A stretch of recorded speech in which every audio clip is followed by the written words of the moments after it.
Hello नमस्कार प्यारे विद्यार्थियों, आप सभी का प्रभा एकेडमी में हार्दिक स्वागत और अभिनंदन। कैसे आप सब लोग? बढ़िया धुआंधार पढ़ाई कर रहे हो ना?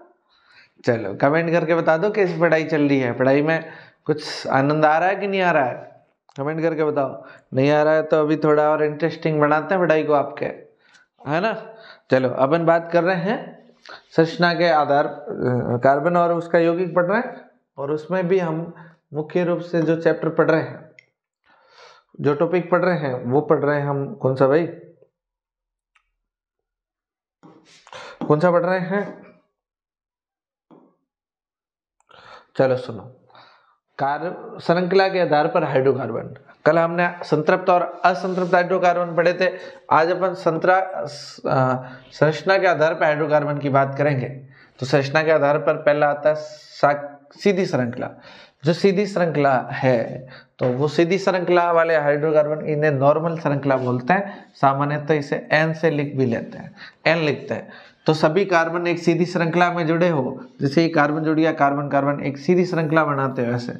अच्छा, इसमें सीधी का अर्थ ये भी नहीं है, जैसे क्या होता है कि ऐसे जुड़ गया कार्बन। सुन लो, मान लो ये यहाँ जुड़ गया, अब की बार वाला कार्बन यहाँ जुड़ गया, अब की बार वाला यहाँ जुड़ गया, अब की बार वाला यहाँ जुड़ गया, अब की बार वाला यहाँ जुड़ गया, अब की बार वाला यहाँ जुड़ गया, अब की बार वाला यहाँ जुड़ गया, तो भी ये सीधी श्रृंखला कहलाएगी। क्यों? क्योंकि ये मार्ग है। हम कहें कि बेडाना से आपके गांव से, मान लो आपके गांव से जो रास्ता आ रहा है ना, उस रास्ते सीधा सीधा तू आ जा। तो मान लो रास्ता ऐसे घूमेगा तो सीधा सीधा जाएगा, या रास्ते से ऐसे ऐसे जाएगा? ऐसे ऐसे तो जाएगा नहीं। तो ये रास्ता जा रहा है सीधे सीधे, इसी रास्ते आपको जाना है, कहीं टलना नहीं है। ये रास्ता इधर गया तो हम इधर आए, इधर आए तो इधर आए, इधर आए तो इधर आए, इधर आए तो इधर आए, और इस तरह से ये रास्ता आया तो हम इस रास्ते सीधे सीधे आए तो यहाँ पहुँचे। यहाँ से रवाना हुए तो इस रास्ते आ गए, सीधे सीधे रास्ते आए तो यहाँ पहुँचे, इसलिए सीधा माना जाएगा। तो ये कौन सी श्रृंखला है? सीधी श्रृंखला, ठीक है ना। एग्जाम्पल के लिए इन्होंने एक चीज दी, कौन सी? प्रोपेन का दिया। प्रोपेन है, एक कार्बन, दो कार्बन और तीन कार्बन एक श्रृंखला के रूप में जुड़े कि नहीं जुड़े? इधर उधर थोड़ी कोई कार्बन जुड़ा हुआ है इधर उधर। अगर इधर उधर जुड़ा रहता है तो हम साकित श्रृंखला बोलते हैं। जैसे इसमें देखो, सभी कार्बन सीधी श्रृंखला में जुड़कर साकित रूप से जुड़े होते हैं। कैसे? इसमें समझो कि जैसे यहाँ पर जुड़ा हुआ एक कार्बन सीधा, अब यहाँ पर आओगे तो यहाँ एक कार्बन इधर भी है, एक कार्बन इधर भी है। तो ये देखो आप सीधे समझ आए, एक कार्बन इधर भी है, तो ये एक क्या तिराया बन गया। कौन सा राया बन गया? अब तिराया बन गया। अब आपको समझ में नहीं आएगा कि इधर जाऊँ इधर जाऊँ, तो ये तिराया है। तो अब पता नहीं कौन सा सीधा है, जरूरी तो नहीं है सीधा सीधा, ये भी तो हो सकता है मेन रोड, और ये थोड़ा सा वो। एक इसी तरह से यहाँ पर देखो, इस तरह से जा रहे हैं, अभी इधर भी जा सकते हैं, इधर भी जा सकते हैं, इधर भी जा सकते हैं। इस तरह से ये चौराया बन गया। तो इस टाइप के चौराया, इस टाइप की श्रृंखला बन गई। अगर ऐसी एक साइड में श्रृंखला बने तो इसको आइसो श्रृंखला बोलते हैं, आइसो। और जबकि इस टाइप का पूरा बने तो इसको नियो बोलते हैं। कैसा बोलते हैं? नियो। तो अगर इस टाइप की श्रृंखला है तो उस यौगिक के नाम के, अगर जैसे मान लो प्रोपेन था, तो अगर प्रोपेन इस टाइप से बना हो तो इसका नाम लिख दोगे आइसो प्रोपेन लिख लोगे। कौन सा लिख लोगे? Iso propane.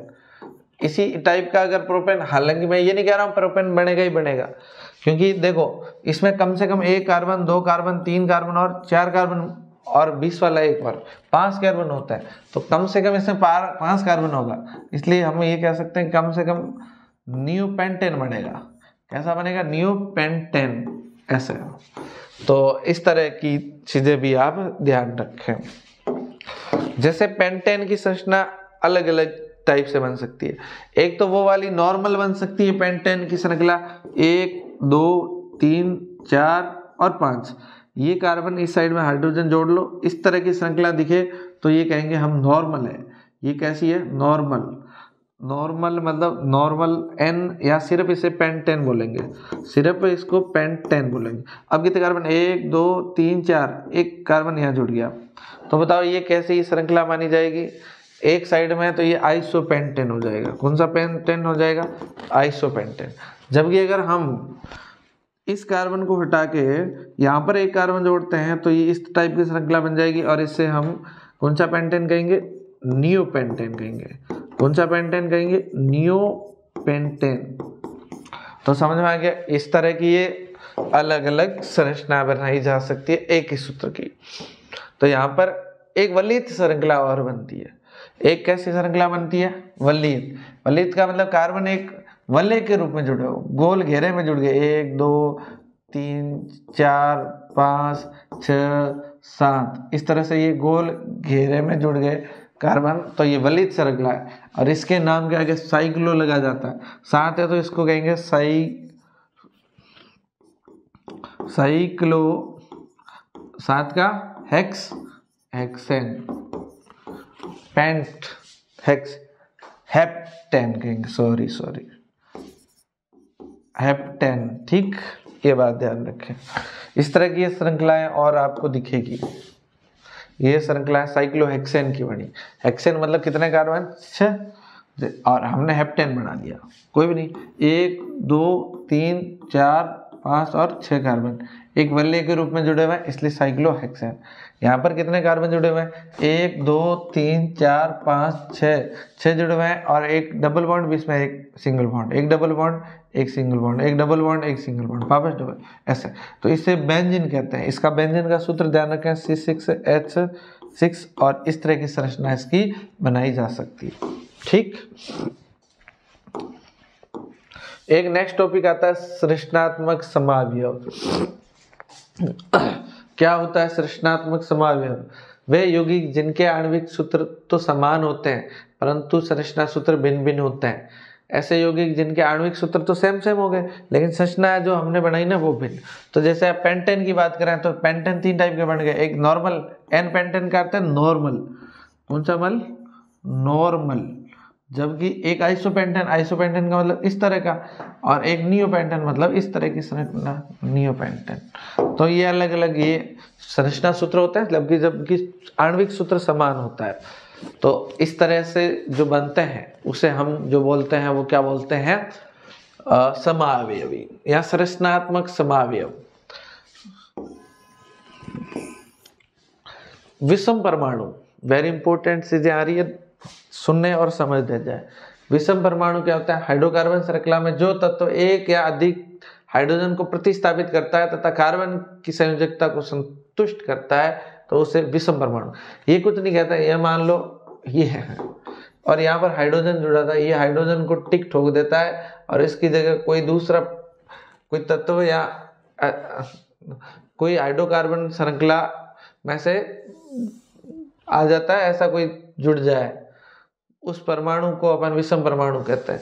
यहाँ पर मान लो इस हाइड्रोजन को हटाने वाला कोई भी x y z कोई भी आ जाए तो इसे हम विषम परमाणु कहेंगे, जो हाइड्रोजन को हटा देता है।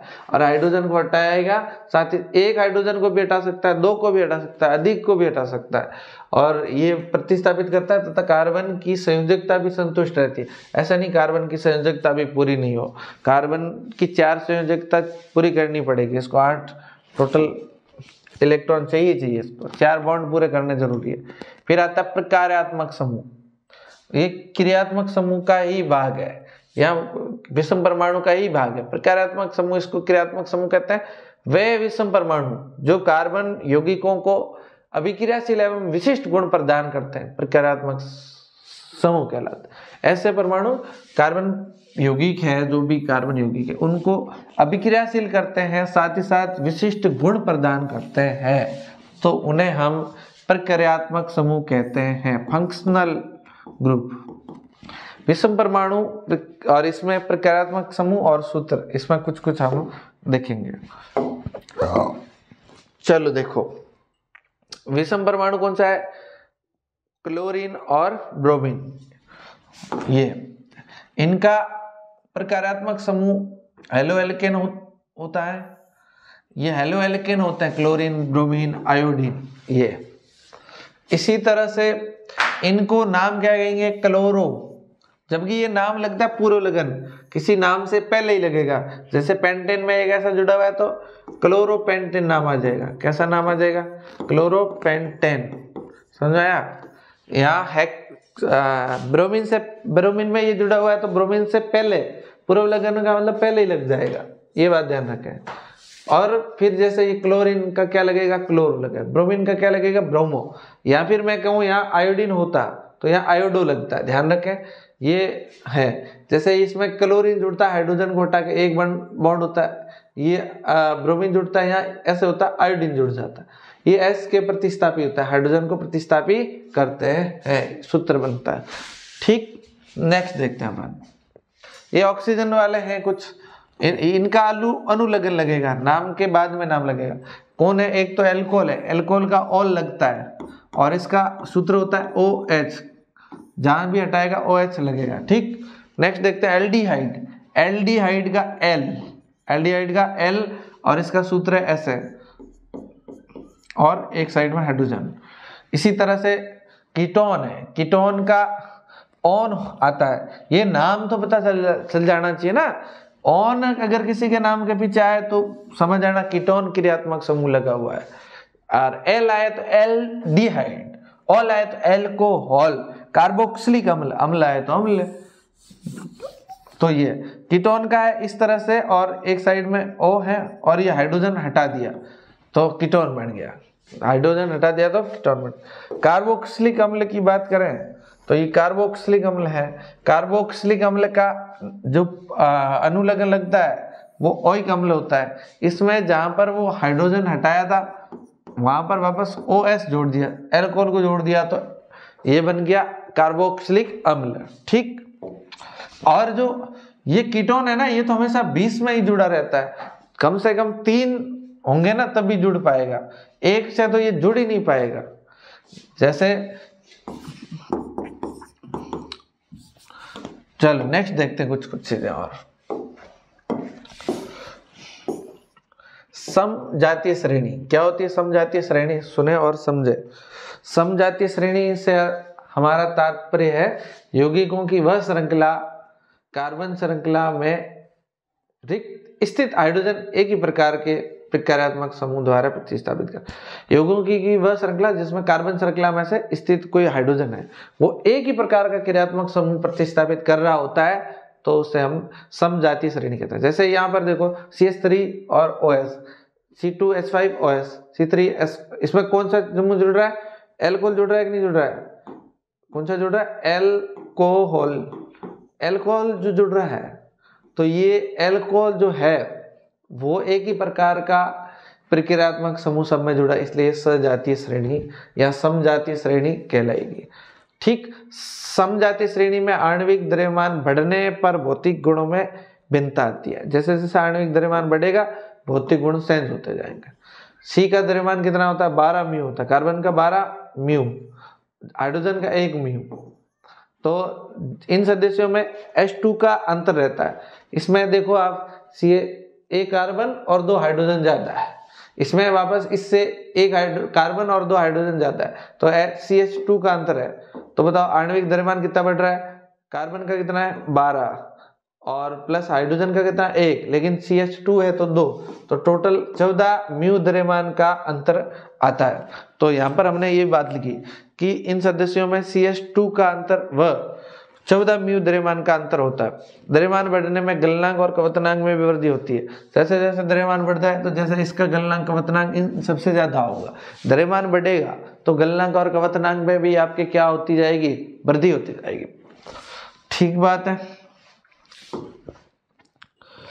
फिर बात करते हैं कार्बन यौगिकों की नाम पद्धति। कार्बन के यौगिक हैं उनकी नाम पद्धति के बारे में कुछ बातें करते हैं। इनका नाम कैसे लिखोगे आप? सबसे पहले ये है कि नाम पद्धति, नाम रखता कौन है? इनका नाम रखने वाला कौन है? कोई तो होगा ना नाम रखने वाला, तो इनका नाम रखता है IUPAC। IUPAC क्या नाम होता है? I का अर्थ होता है इंटरनेशनल, U का मतलब होता है क्या? यूनियन, और P का मतलब होता है प्योर, A का मतलब होता है अप्लाइड, C का मतलब होता है केमिस्ट्री। तो इसका पूरा नाम पूछा जाता है, मैंने कहीं पर देखा था, IUPAC international union of pure and applied chemistry, international union of pure and applied chemistry, साथ साथ में बोलो देखा, international union of applied and pure chemistry. ये ध्यान, pure and applied chemistry, sorry mistake हो गया, मेरे खुद गई, कोई नहीं, हो जाता है, मैं कोई तोप सिंह थोड़ी हूँ, हैं, मैं भी तुम्हारी तरह ही इंसान हूँ। तो नाम कैसे रखेंगे? स्टेप नंबर 1, सर्वाधिक लंबी कार्बन श्रृंखला का चयन करेंगे, जो सबसे ज्यादा लंबी कार्बन है उसको चयन करो, ऐसे करके ऐसे करके ऐसे करके ये चयन करो, ऐसे करके ये चयन करो, इसमें सबसे लंबी कौन मिल रही है उसको चयन करो। इधर से रवाना किया हमने, इधर कितने कार्बन है? 1 2, इधर कितने? 1 2 3 4, तो जो लंबा जहां से पड़ रहा है, जहां से ज्यादा कार्बन आ सकता है, ऐसे, ये तो अलग ही है ना बेटा, इसका ये लंबी श्रृंखला का चयन कर दिया, इसका लंबा कर, ऐसे करके ये लंबी श्रृंखला हो जाती है। जिसमें सबसे ज्यादा ऐसी श्रृंखला, ऐसी चयन आप देखो जिसमें सबसे ज्यादा कार्बन आते, उसके बाद जैसे आपने चयन किया कार्बन ज्यादा आ गए तो आप नंबर पे आओगे 2, स्टेप नंबर कितने पे आएंगे? 2। तो फिर आपको 2 नंबर पे करना है नामांकन। क्या करना है? नामांकन करना पड़ेगा, नंबर देने पड़ेंगे, नंबरिंग, जहां से कम नंबर मिले, किसको? क्रियात्मक समूह को। सबसे कम नंबर मिलना चाहिए क्रियात्मक समूह को, उससे कम नंबर मिलना चाहिए बहुबंध। बहुबंध में कौन आएगा? डबल बॉन्ड को सबसे कम, और उससे भी कम मिलेगा ट्रिपल बॉन्ड में, ये इंपॉर्टेंट। और प्रतिस्थाई को भी, प्रतिस्थाई जो को जुड़ा हुआ है उसको थोड़ा कम मिलेगा तो चलेगा, सबसे कम इसको मिलना चाहिए। तो आपने नंबर दे दी। फिर नामकरण में क्या रखना है? प्रतिस्थापी, प्रतिस्थाई है वर्णमाला के क्रम में लिखना है, प्रतिस्थाई कौन था और उसका नाम, मान लो 2-3 प्रतिस्थापी थे तो वर्णमाला के क्रम में जो पहले आता है उसको पहले लिखा, फिर कार्बन की संख्या लिखनी है, ठीक है ना। जैसे ये अगर एक कार्बन है तो मैथ लिखो, 2 है तो एथ, 3 है तो pro, but, pent, hex, hept, oct, non, रिडेक, ये 10 तक आप 6 तक याद रखेंगे तो बहुत है। फिर आप उनका अनुलग्न लिखोगे। अनुलग्न किसका? एल्केन का अनुलग्न क्या होता है? एल्कीन का, एल्केन का, उस हिसाब से ये नाम बन जाएंगे। कार्बन यौगिकों के रासायनिक गुणधर्म के बारे में अपन बात करेंगे, लेकिन वो करेंगे अगली क्लास में। फिर पहला अध्ययन है कि आप कार्बन यौगिकों को कैसे जलाओगे, तो उसके बारे में बात करेंगे हम अगली क्लास में। और मुझे लगता है कि कम कम चीज़ें ही मैं पढ़ाऊँ ताकि आप पर वजन न पड़े।